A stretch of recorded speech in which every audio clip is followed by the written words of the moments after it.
So, so I'm not going to go around each group and ask you what you thought, because we'll be here till Tuesday.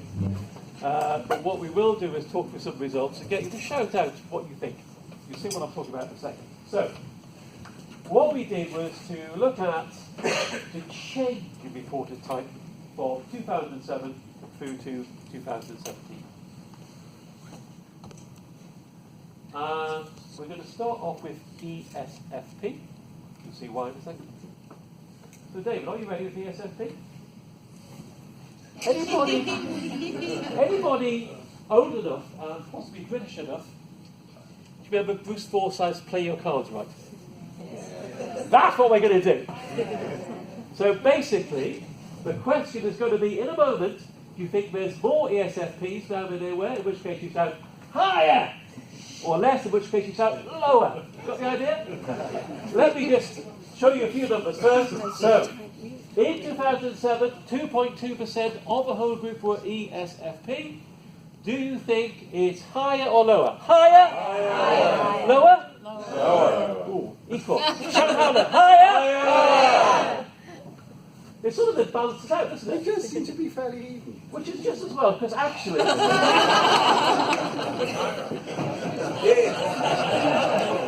by a non-significant amount. So actually, in terms of ESFP, it's roughly the same as it always was. Right, let's look at somebody else. Let's look at ISTJ. ISTJ. Skip it. Is it? Okay. Right, ISTJ. So, is this higher or lower? Higher? Higher. Lower? Lower. We're voted for lower. So less ISTJ than it used to be. So lower. Well, let's have a look at the data. Oh! There are more IST. Who said lower? Who said higher, Honor? Well done. There are more ISTJs and reported type in the population, or in the professional population, than there used to be. ENTP. What about ENTP? Lovely people. Higher. Okay, higher? Higher. Lower? Lower. What about equal? Lower? Lower is fine.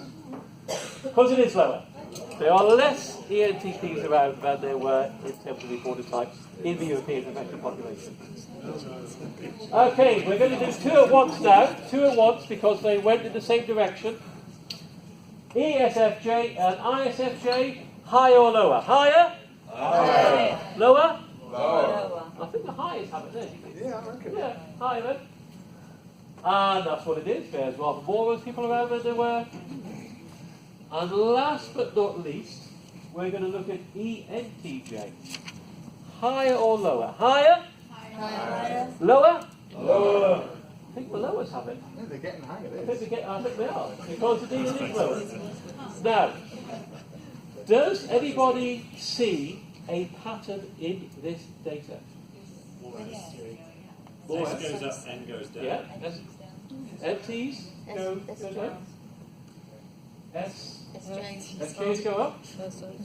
So actually what we're talking about here, possibly, is the temperaments lens of looking at personality. I know some of you were in a session yesterday looking at the temperaments lens, worked out, introduced by KSC at Base and in David KSC's book.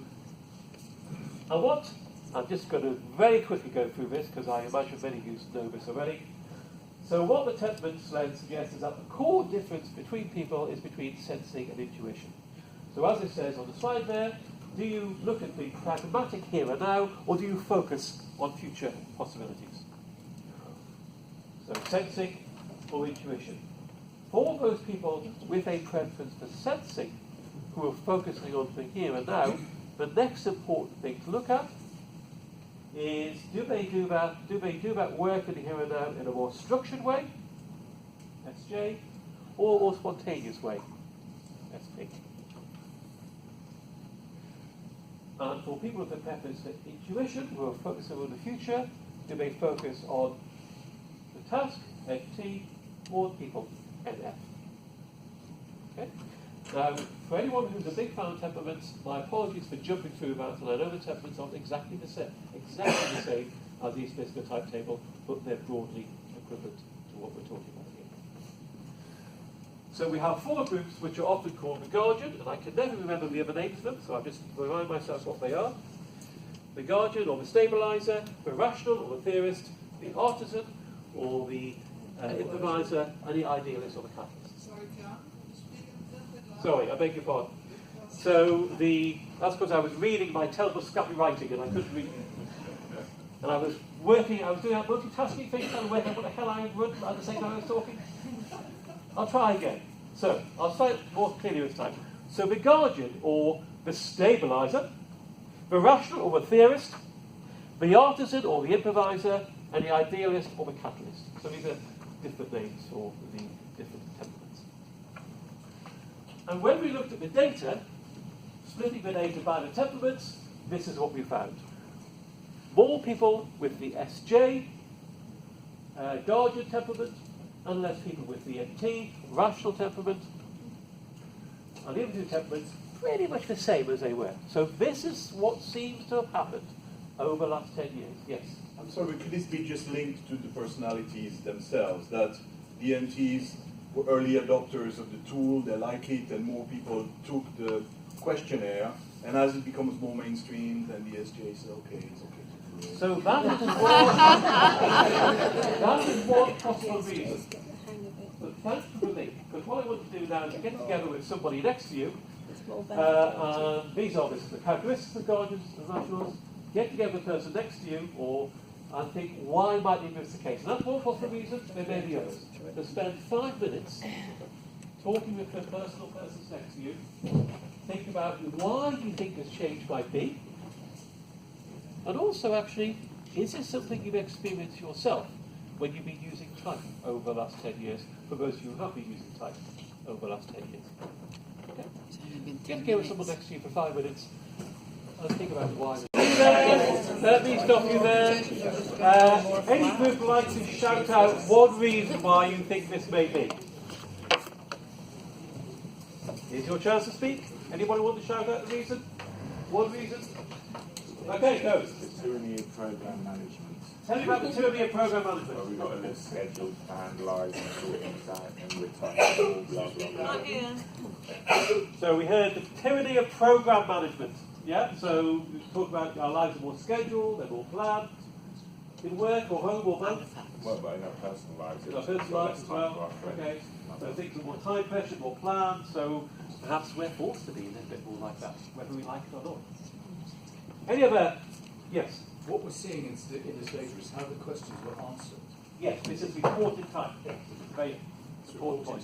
It's not best fit. Yeah, so we're not necessarily saying that somehow over the last 10 years we've evolved to be more like this, but we're saying people are answering the questionnaire more in this way. Is that about penetration into the commercial world? It could be, although what we did do was to check, I mean, the demographics of the sample and the sorts of people in there are largely the same across the 10-year period. Yeah. These aren't, it's not that we started off out of your type practitioners, these are people taking the MBTI quotes for real, unquote. Yeah. There's a question back there. We also had several discussions. The first one was that if we look at the population answering the survey in 2007 compared to 2017, it's of course not the same. But we can also say that in 2007 it was maybe more the early adopters, and they might have a preference that is different from the general population, where today it's like the norm to take the test. It's not dangerous. That's an issue here. So it's a good point. Yeah. It's a good point. And then, But we'll come on to that. Yeah. but then we looked at it from a macro and a macro perspective, and it was really interesting listening to my colleague here from Russia, and you could actually recognize that the people who were working with, they were much more in the SJ. Okay. So that was really interesting. Okay. I think in Scandinavia we see the same trend, Okay. but if you look at it from a macro perspective, it's quite interesting what is happening now from the Rex. It's very much the ASJ, the action type that is impacting us right now. So there's a lot of things going on. I agree, although what I should, it's probably worthwhile noting that this is a fairly smooth trend over the last 2 years. In terms of the early adopters, there may be something of that in there, but these aren't people who, well, everyone chooses to take the questionnaire at some level, but these are people who are asked to take the questionnaire as part of all sorts of programs. So they themselves are not necessarily early adopters. Yeah. Yes. John, I noticed that we have gender in the sample now. For example, if there are a high proportion of women, Yeah. take the sample, so take the test now. You said there are more ESFJs and more ISFJs. Yeah. Could that be part of the explanation that they're just going to have? The demographics are quite similar, actually, across the time. Yeah. Anything else? Yes. We were talking about this probably being heavily weighted toward corporate America. It's or corporate And Europe in this case. Why would ENTPs, etc., stay in an environment when they can go out and create their own businesses much more easily? And it may be something about that, although obviously the people where there used to be more NTs in corporate jobs where there were. This suggests in corporate where this suggests. Yes. Has it just become uncool to be an NT? Well,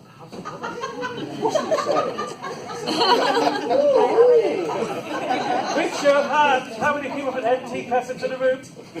I apologise for that.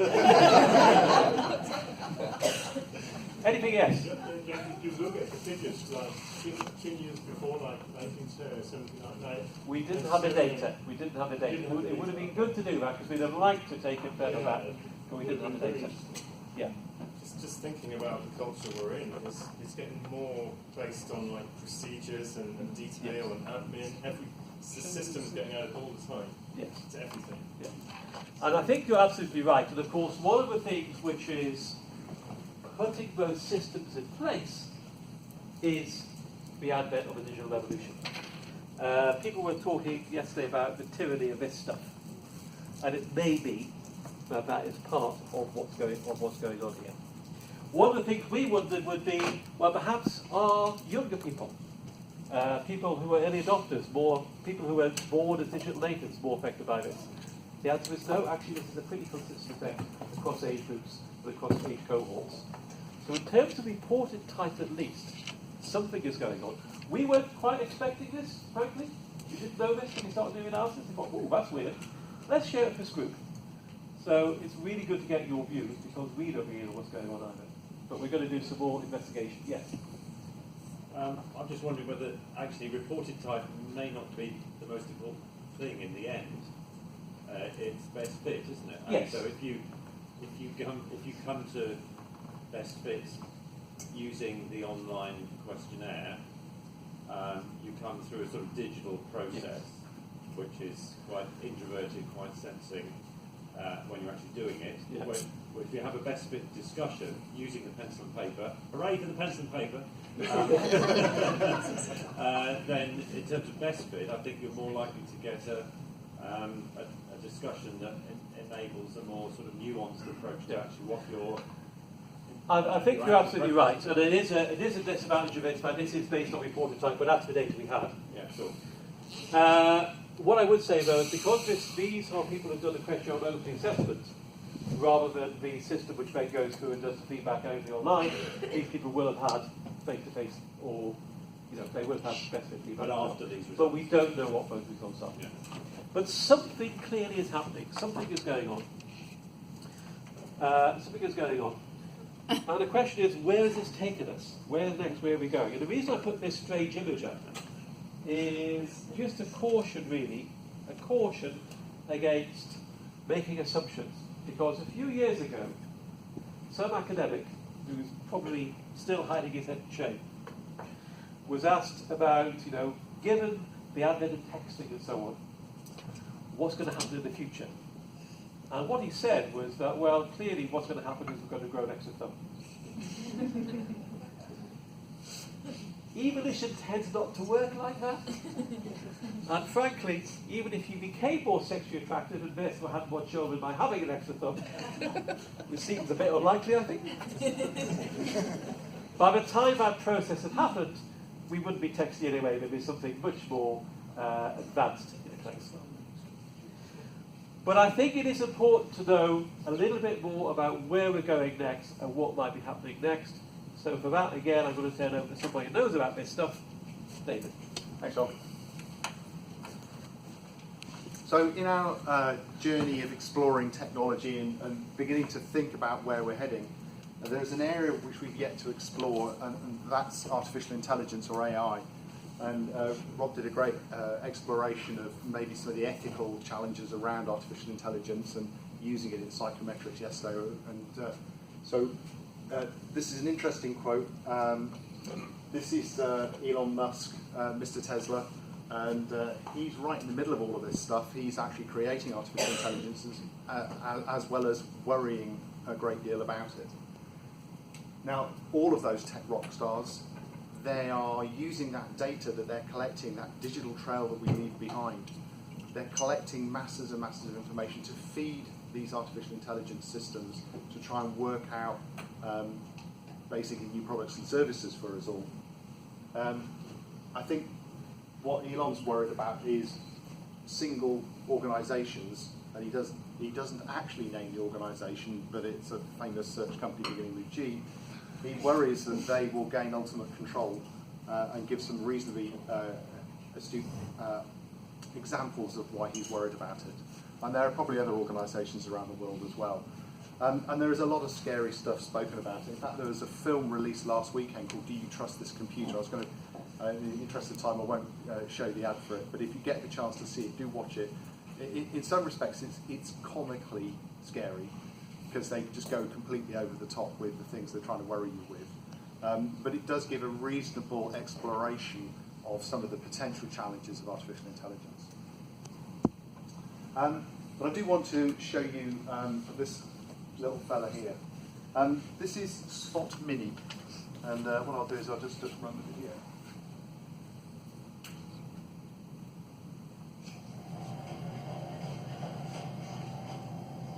So Spot Mini is designed to open doors. Well, it does lots of things, but this is one of the challenges that's been set.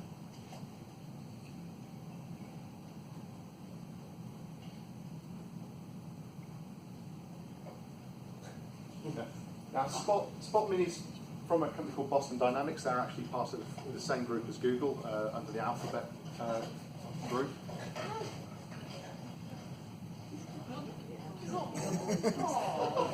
Yeah. Oh.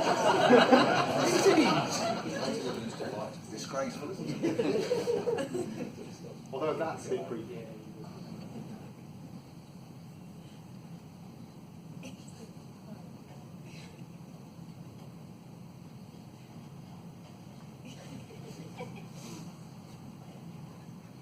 Now, there are a couple of observations I'd make about that. One is, how long is it before Spot Mini works out that the easiest way through that door is to take out the guy with the hockey stick first? And the second bit is, it's called Spot Mini. That means there's a big spot somewhere. That's pretty scary. So I'm kind of thinking, well, all this AI stuff, all very interesting, could be scary, could be incredibly beneficial. We've got some decisions to make around about that later.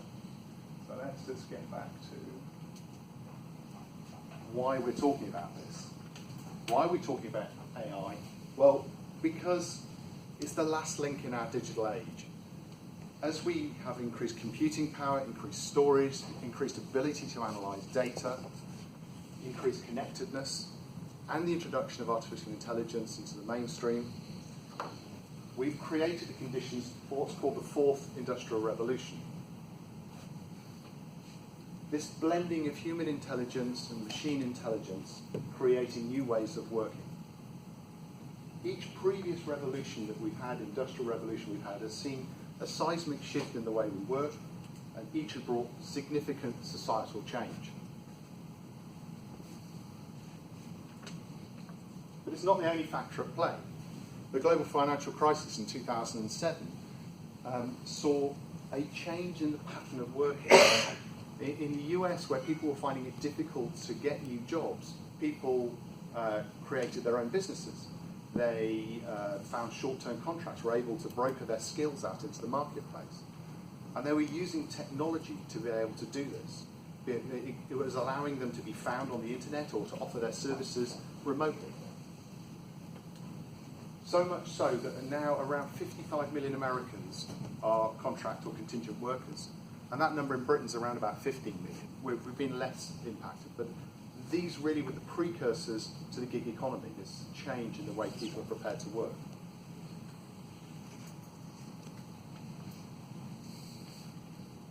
And there's some interesting reports out there. There's two I've listed, one from the OECD and one from McKinsey. The OECD one was in March this year, the McKinsey one was December last year. OECD is suggesting around about 12% of UK jobs could just be automated out of existence. I find the next statistic even more interesting, that 60% of jobs could have around 30% of the tasks within that job automated. And that's where the real, I think, that's not unusual, I don't think, although pretty scary. I think this one is the one where we'll perhaps see a much, much greater impact. But the area which is very rarely talked about is career pathways. If you're going to start at junior something and want to get to senior something, there's a number of jobs you typically do in between. And some of those jobs are going to get automated out of existence. So career pathways are going to be different. And OECD touches on this in that they recognise that it's the young and those starter jobs which are likely to be the ones that get impacted. So we've got all this AI-driven change, and the reason that these jobs are disappearing is potentially because of AI. We've got a shifting job landscape. There's going to be new skills required as jobs change and industries change. It all sounds pretty scary. But McKinsey talks about how, in reality, this has played out in history, and they project forward in a very similar vein. In the 1970s, data analysts was a job which was thought to be eradicated by the introduction of personal computers. What happened was people asked increasingly sophisticated questions of their data analysts and were finding out more useful insights around the data that they were being able to produce. So much so that the role began to flourish, and now there are 5 times as many data analysts as there were in the 70s. And in fact, over that period, the introduction of personal computers in the US eradicated 3.5 million jobs. What, where? But it grew by 19 million jobs. And most of those jobs were jobs that didn't even exist before. Just types of jobs, classic things like web designer. So, we're in this position where we've got more jobs being created, and historically this has been the pattern. And McKinsey research also suggests that if you are laid off and you're able to find work quickly, that you will be economically advantaged. Again, historically people end up being better off as a result. But all of this research, and there's a kind of alludes to in this paragraph here, but all of this research we've seen comes back to the facts that people who can be creative and innovative, that communicate well, that are resilient to change, will prosper. And key to this is self-awareness and happiness in the workplace. So let's explore a little bit more on that. Okay. Just to let you know, we started a few minutes late, we finished a few minutes late. Hope that's okay? Excellent, good. That's what I like to hear. So, as David said, the people who can take advantage of this new world are people who are more resilient, especially in terms of change, who are more adaptable. I remember what it is. Well, that was for a second. Excuse me, sound effects. And to some extent, each and every one of us has the chance to exhibit these qualities, especially if we have a degree of self-awareness. So, if we think about this brave new world, really, the use of time, the use of the MBTI has more of a place than ever to help people to adapt to these new conditions. So, in a sense, the people in this room, it looks likely that you might be gainfully employed. But, there's always a but, isn't there? But, what if you're one of the 12%? What if a robot takes your job? Because we know already that there are some moves of this afoot. There are a number of systems out there which will try to look at your personality based on things like your online behaviour. So this, for example, is the front page of the IBM Watson website. And what you can do for IBM Watson is you could go in there and you can put in your Facebook address, or you can put in your Twitter feed. I've lost my notes, so I can't remember which one I was doing. Oh yeah, this one is my Twitter personality. And this is what it said about me in terms of my Twitter personality. So the stuff on the left-hand side all looks quite nice. Nice and positive. The stuff on the right-hand side, yeah, I don't like musicals. I'm not sure I know many people in any sort of reasonable salary bracket who aren't here. I can pick out a few notes on a keyboard, but more by luck than good management. Well, it might be true. I don't like war movies. And again, I think probably most people probably are vaguely in that camp as well. So, not too accurate in that sense. What it also did was to try and say something about my big five personality. So the openness is fine, the agreeableness, well, that's nice to know, I'm not quite sure that's true. The conscientiousness, again, I'm not quite sure that's true. I've got a low emotional range, yeah, that's probably true. And I'm an extrovert, that's definitely not true. So that didn't get me too right. Of course, this isn't the only system that's around. Oh, I forgot, this is my star chart of all my personality aspects and my values. If you want copies of these slides, if you know all about me, which may or may not be accurate, you can have these slides later, just like this. That's not the only system that's around, of course. This is the University of Cambridge system, not Cambridge Analytica. This is a quite separate thing over the rest of these. Their Magic Source website. And I gave these people my Facebook account. And what this did, it started out by working out my age and gender, which is very nice of it.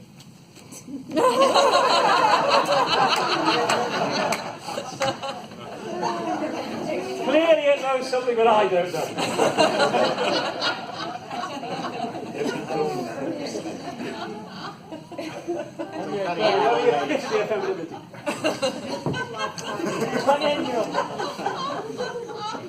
I should have grown a beard for it, shouldn't I, to make it more better? Well, that's an example of best fit type.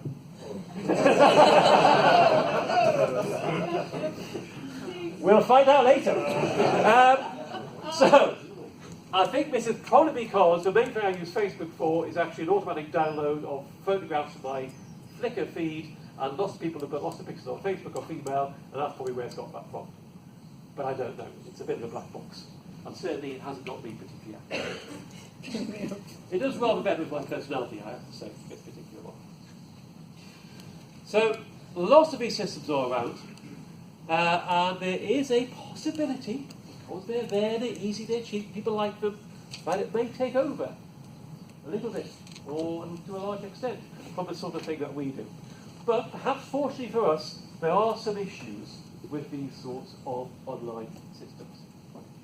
The first one, obviously, and we've touched on it on a number of times already now, and also in the presentation yesterday, is the whole ethical issue part. This is the front page of the infamous Cambridge Analytica. Their website's still going strong. It was yesterday. You can still go on there and find out all about them, or what they think about themselves. And I guess there's a number of questions about the ethics of doing this sort of thing. Is it ethical to use our data or online behaviour without our consent? Is it ethical to do it with our consent? There's all sorts of ethical dilemmas there, which we probably haven't got time to go into today, but obviously it's a really big issue and a really big question. But over and above the ethics, there is also the question, does it actually work? Does it actually work? Well, one thing that people do use this stuff for is look at people's previous online behaviour. Again, that may or may not work. So, for example, when I was putting this presentation together, I happened to go on the website of the Guardian newspaper. That's the front page of the Guardian at that point in time. And then I turned off my ad blocker software and went on the same page again. So apparently, I should apply for a job as a technology software or engineering person with the Secret Intelligence Service. Not quite James Bond, so not quite, my child of ambition, but, I think that's because in preparation for this talk, I've just been looking at lots of things about technology and online behaviour, secrecy and so on, so that's probably what it got for my name's online behaviour. But clearly, that was rather skewed from the sort of thing that might normally be applicable. And there are companies and sites out there are now at least claiming to do something similar with psychometric profiling. The jury's actually out to what extent they're actually really doing it or how it works, but clearly Cambridge Analytica was an example of at least attempting to do that sort of thing. But in terms of what we do, this really doesn't work very well at the moment. This may work for looking at large groups of people. So in terms of advertising, if you get a lot of people wrong, but you're a bit more right than chance, actually you're still selling advertising much more effectively than you were just by putting stuff out there and hoping you're going to get the right demographic group. But in terms of individual people, it's going to get it wrong quite a lot of the time. Just ask any 29-year-old female.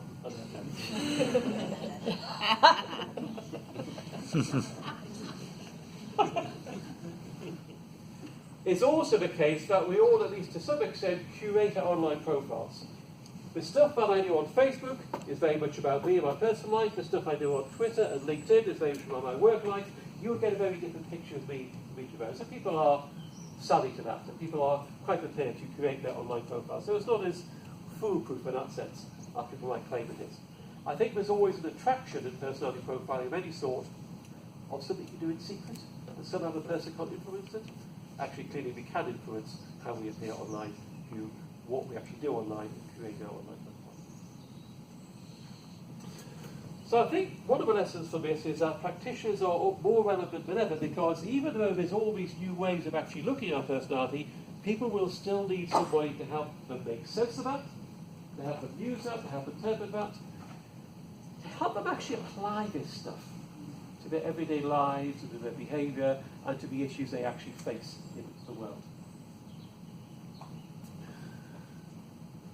And it doesn't say that we can't make use of new technology as we go. Anybody remember when you used to get a Christmas cracker, you get one of those emotional fish? Anyone remember those? Sort of cellophane fish? And then some of you, this may be a British thing, I don't know, I'm seeing some like looks around the room. Basically, they said this very thin cellophane fish, and depending on the heat of the palm of your hand, it would curl up in different ways, which showed you were you emotional, you were fiery, or you were sexy, or whatever it was. This is a more sophisticated version of the same thing. It's a bracelet. It looks at things like your galvanic skin response. It looks at things like your heart rate, your pulse, the warmth of your hands, all these sorts of things, and can at least to some extent say to what extent you're stressed, and perhaps to some extent what mood you're in. So it may be that we can start to use, eventually we'll start to use devices like this. Almost, I guess, we could have a place where it almost becomes a form of emotional telepathy. And I have to say, as someone who prefaces the IETP, there's a certain attraction in trying to quantify people's emotions like that. But I recognise that for many people in the room, that's probably not where you want to be. So I'll move swiftly on. So, this is what we've talked about. We've talked about what IT is used for now and how we got here. We've talked about how it's changed society and maybe changed who we are. We've talked about what might be coming down the line, how we as type practitioners can help with that, and a little bit about where the future of personality assessment might be heading. So it's been a little bit of a quick run through that. But on the basis of anything you've heard, the question is, where do you think we're heading? Do you think we're heading for dystopia or utopia? David, tell us about the utopia. Well, I am a technology optimist, so I'm going to be setting up my stall for the utopia. And I think there's a good reason, or really good reasons, to be optimistic. The increased focus on the ethical use of artificial intelligence and our personal data, I think, is presenting the right kinds of challenges so that we gain benefits from the use of those sorts of technologies. Social media communications, the transparency that that's brought has increased the possibilities of the disenfranchised having a voice. It's created opportunities for diversity. The world of work and technology and society is accommodating new ways of working, whether you want a job or a portfolio of jobs. The rise of the gig worker and platforms such as things like Mechanical Turk, which allows you to offer your skills en masse to different groups of people to create new products, or the ideas of flash teams, where you bring different groups of people from different parts of the world together to focus on a specific problem and resolve that problem probably within a 24, 48-hour period. Incredible new ways of working. AI-enabled work is going to give us room to enable us to craft our own jobs. So creating potentially happier people in the workplace, people that are more engaged in the workplace. Economic advantage is going to be gained by those that do change their jobs. Technology, wearables and AI, those are all things that are working really well within the healthcare industry to help increasingly help us avoid diseases in the first place, or even help resolve those chronic diseases that are getting increasing prevalent in society. It's highly likely we're going to see an increasing leisure time as well. But a happier, more self-aware workforce is on the cards. If for no other reason, it actually benefits employers to actually have that. They gain competitive advantage through improved innovation and productivity. And type has a bright and essential role in delivering this utopia. More than ever before, people are going to need to be aware of themselves and others if we are to succeed. But, there's always a but. There's two sides to every coin.